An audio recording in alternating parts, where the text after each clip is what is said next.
Swick, half devoured by the great gray beast February, wishes away the time between now and the next holiday. Never did he imagine someone might actually be listening.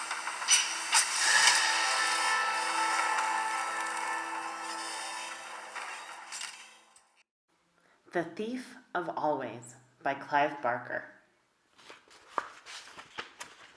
Chapter 1. Harvey, Half Devoured.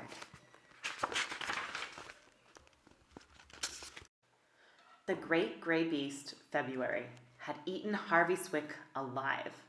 Here he was, buried in the belly of that smothering month, wondering if he would ever find his way out through the cold coils that lay between here and Easter. He didn't think much of his chances. More likely, he'd become so bored as the hours crawled by that one day he'd simply forget to breathe. Then maybe people would get to wondering why such a fine young lad had perished in his prime. It would become a celebrated mystery, which wouldn't be solved until some great detective decided to recreate a day in Harvey's life. Then, and only then, would the grim truth be discovered. The detective would first follow around Harvey's route to school every morning, trekking through the dismal streets. Then he'd sit at Harvey's desk and listen to the pitiful drone of the history teacher and the science teacher, and wonder how the heroic boy had managed to keep his eyes open. And finally, as the wasted day dwindled to dusk, he'd trace the homeward trek, and as he set foot on the step from which he had departed this morning, and people asked him, as they would, why such a sweet soul as Harvey had died, he would shake his head and say, "It's very simple." "Oh?" the curious crowd would say. "Do tell." And brushing away a tear, the detective would reply, "Harvey Swick was eaten by the great gray beast, February." It was a monstrous month, that was for sure. A dire and dreary month. The pleasures of Christmas, both sharp and sweet, were already dimming in Harvey's memory, and the promise of summer was so remote as to be mythical. There'd be a spring break, of course, but how far off was that? 5 weeks? 6? Mathematics wasn't his strong suit, so he didn't irritate himself further by attempting, and failing, to calculate the days. He simply knew that long before the sun came to save him, he would have withered away in the belly of the beast. He sounds pretty dramatic, huh? "You shouldn't waste your time sitting up here," his mom said when she came in and found him watching the raindrops chase each other down the glass of his bedroom window. "I've got nothing better to do," Harvey said, without looking around. "Well, then you can make yourself useful," his mom said. Harvey shuddered. Useful. That was another word for hard labor. He sprang up, marshaling his excuses. He hadn't done this, he hadn't done that, but it was too late. "You can start by tidying up this room," his mom said. "But don't start wishing the days away, honey. Life's too short." "But that's a good boy." And with that, she left him to it. Muttering to himself, he stared around the room. It wasn't even untidy.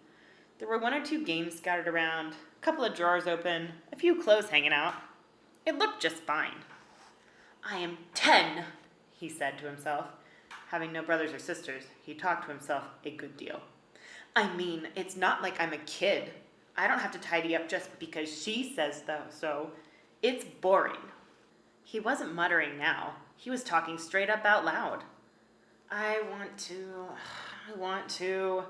He went to the mirror and quizzed it. What do I want? The straw-haired, snub-nosed, brown-eyed boy he saw before him shook his head. "I don't know what I want," he said. "I just know I'll die if I don't have some fun. I will! I'll die!" As he spoke, the window rattled. A gust of wind blew hard against it, and then a second, then a third. And even though Harvey didn't remember the window being so much as an inch ajar, it was suddenly thrown open. Cold rain spattered his face. Half closing his eyes, he crossed the window and fumbled to slam it, making sure the latch was in place this time. The wind had started his lamp moving, and when he turned around, the whole room seemed to be swinging. One moment the light was blazing in his eyes, the next it was flooding the opposite wall. But in between the blaze and the flood, it lit the middle of his room, and standing there, taking the rain off of his hat, was a stranger. He looked harmless enough. He was no more than 6 inches taller than Harvey, his frame scrawny, his skin distinctly yellowish in color. He was wearing a fancy suit, a pair of spectacles, and a lavish smile. "Who are you?" Harvey demanded, wondering how he could get past this interloper to the door. "Don't be nervous," the man replied, teasing off one of his suede gloves, taking Harvey's hand and shaking it. "My name's Rictus. You are Harvey Swick, aren't you?" "Yes." "I thought for a moment I'd got the wrong house." Harvey couldn't take his eyes off of Rictus's grin. It was wide enough to shame a shark, with 2 perfect rows of gleaming teeth. Rictus took off his spectacles, pulled a handkerchief from the pocket of his waterlogged jacket, and then started to mop off the raindrops. Either he or the handkerchief gave off an odor that was far from fragrant. The smell, in truth, was flatulent. "You know that means like farts, right?" "You've got questions, I can see that," Rictus said to Harvey. "Yeah?" "Ask away. I've got nothing to hide." "Well, how did you get in, for one thing?" "Through the window, of course." "It's a long way up from the street." "Not if you're flying." "Flying?" "Of course. How else was I going to get around on a foul night like this? It was either that or a rowboat. We short folk gotta watch out when it's raining this hard. One wrong step, and you're swimming." He peered at Harvey quizzically. "Do you swim?" "In the summer, sometimes," Harvey replied, wanting to get back to the business of flying. But Rictus took the conversation in another direction entirely. "On nights like this," he said, "doesn't it seem like there'll never be another summer?" "It sure does," said Harvey. "You know, I heard you sighing a mile off, and I said to myself, there's a kid who needs a vacation." He consulted his watch. "If you've got the time, that is." "The time?" "For a trip, boy, for a trip. You need an adventure, young Swick. Somewhere out of this world." "How'd you hear me sighing when you were a mile away?" Harvey wanted to know. "Why should you care? I heard you. That's all that matters." "Is it magic of some kind?" "Maybe." "Why won't you tell me?" Rictus gave Harvey a beady stare. "I think you're a little too inquisitive for your own good, that's why," he said, his smile decaying a little bit. "If you don't want help, that's fine by me." He made a move toward the window. The wind was still gusting against the glass, as though eager to come back in and carry its passenger away. "Wait," Harvey said. "For what?"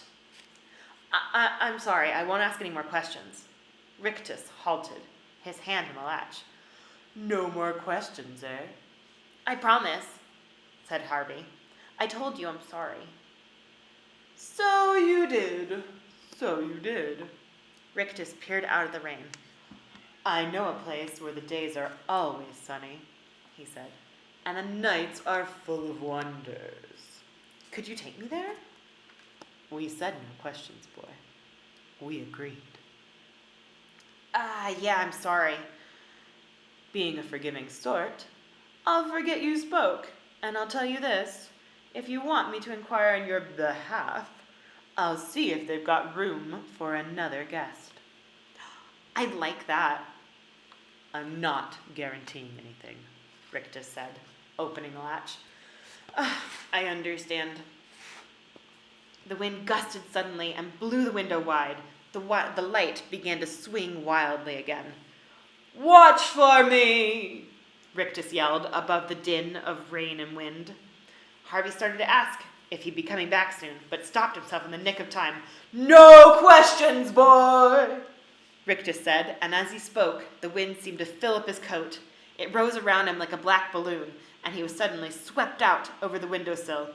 "Questions rot the mind!" he hollered as he went. Keep your mouth shut, and we'll see what comes your way. And with that, the wind carried him off, the balloon of his coat rising like the black moon against the rainy sky. Chapter 2. The Hidden Way.